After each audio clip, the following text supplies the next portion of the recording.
What's up, YouTube? This is True Raw for TV. I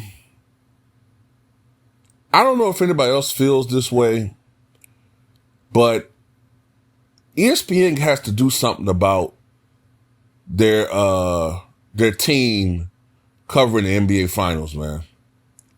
Now I don't have a problem with Mike Breen. I still don't think I don't think he's a Marv Albert. You know what I'm saying? I still would prefer a Dick Stockton or somebody like that. But Mike Breen is probably, he's definitely the best of those groups, you know, of the trio or so of the last few years. I think he took over from Mike Tirico back when they first got the contract. I think it used to be Mike Tirico. But Mike Breen is good. I don't have a problem with him. It's the other two.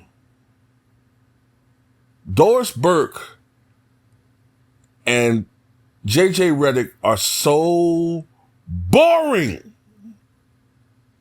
My God, man. Boring.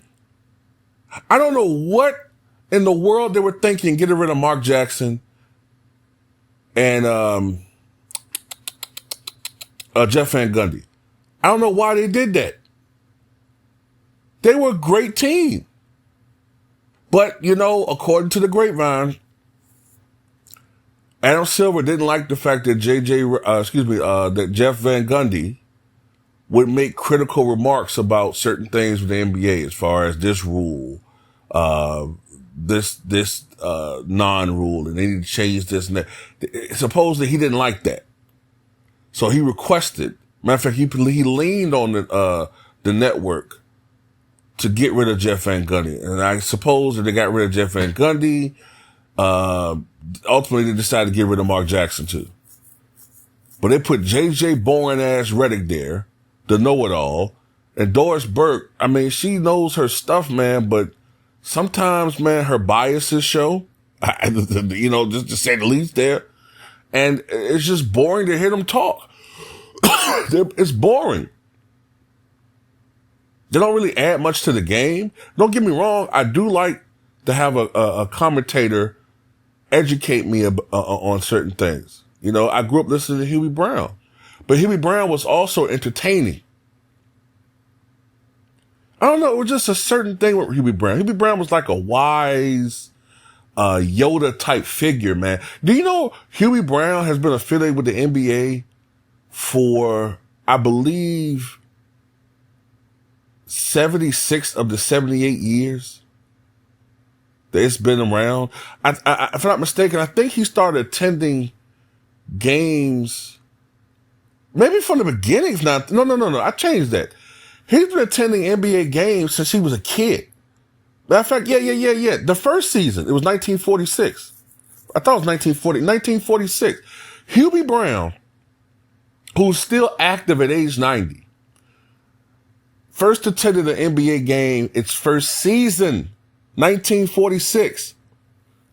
So this guy might have got to see Joe Fultz in real time, Max Zaslavsky in real time. What was it? Brad Davies, I think was his name. Saw him in real time. This guy's a walking monument to history. I learned so much listening to Hubie Brown back in the 90s and early 2000s. But he was also entertaining to listen to. He would make some very, very key points about the game, things that maybe the average fan was missing. You know, he might say something like let's say if the Bulls was playing the Knicks, and he might say Jordan might be killing, right? Jordan might have 40 points, but he'll say something like, I know people are going to laugh at this, but John Starks is playing excellent defense on Michael Jordan. You know, he's standing in front of his man. He's standing in front of him. He's making it work for every shot. If you notice, Jordan hasn't shot one free throw attempt this game. He's keeping Jordan out of the lanes. Yes, Michael's putting on a fabulous show. He's 18 for 27 from the floor, but they've all been jump shots. I mean, you can't ask for more than that. I mean, John Starks, Jordan has 44, but he's, I guess he can't have 44 points with not getting to line with. But let's say Jordan, yeah, he has 32 points, but he's keeping Michael off the floor. So he's doing a great job, you know?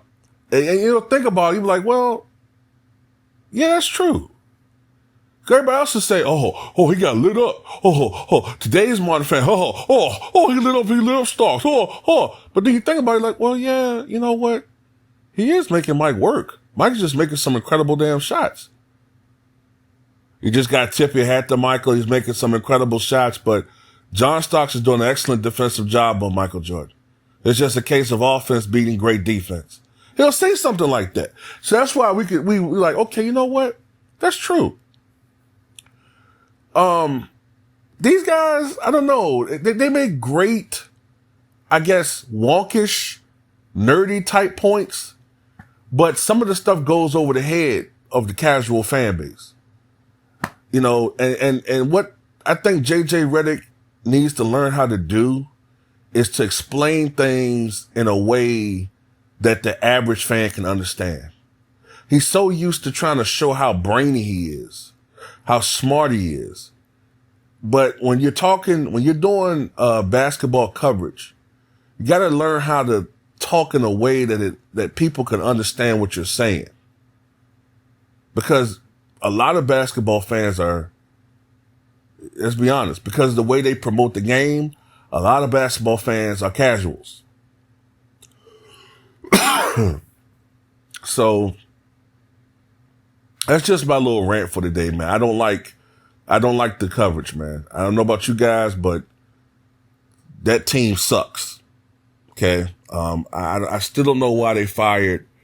Like I said, I mean, I know why they did, but from a common sense perspective, I don't understand why they fired Mark Jackson and JJ Redick. But tell me what you guys think.